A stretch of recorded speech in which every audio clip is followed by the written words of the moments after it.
দুরুদ, ইস্তেগফার, দোয়া ইউনুস, এই তিন আমল পাশাপাশি ইয়া জাল জালালি ওয়াল ইকরাম, এই চারটা জিনিসকে এমনভাবে ধরছে, বিশেষ করে দুরুদ, স্পেশালি সারাক্ষণ দুরুদ।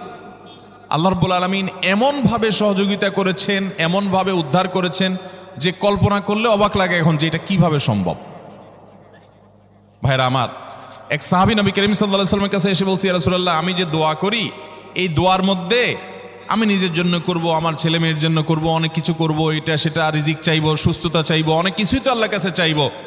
আপনি তো আল্লাহর রাসূল, আপনার জন্য দোয়া করলে আমাদেরই লাভ, একবার দোয়া করলে আল্লাহ 10 বার রহমত নাজিল করবেন, তো আপনার জন্য আমার দোয়ার ভিতরে কত পার্সেন্ট রাখবো? সাহাবী বারবার বিভিন্ন পার্সেন্টেজ বলছিলেন যে 3 ভাগের 1 ভাগ আপনার জন্য রাখি ইয়া রাসূলুল্লাহ, অর্ধেক রাখি, আরো বেশি করে রাখি। তিনি যত বলছেন নবী করিম সাল্লাল্লাহু আলাইহি ওয়াসাল্লাম আরো বাড়ানোর জন্য তাকে উৎসাহ দিচ্ছিলেন। এক পর্যায়ে যখন তিনি বললেন, ইয়া রাসূলুল্লাহ,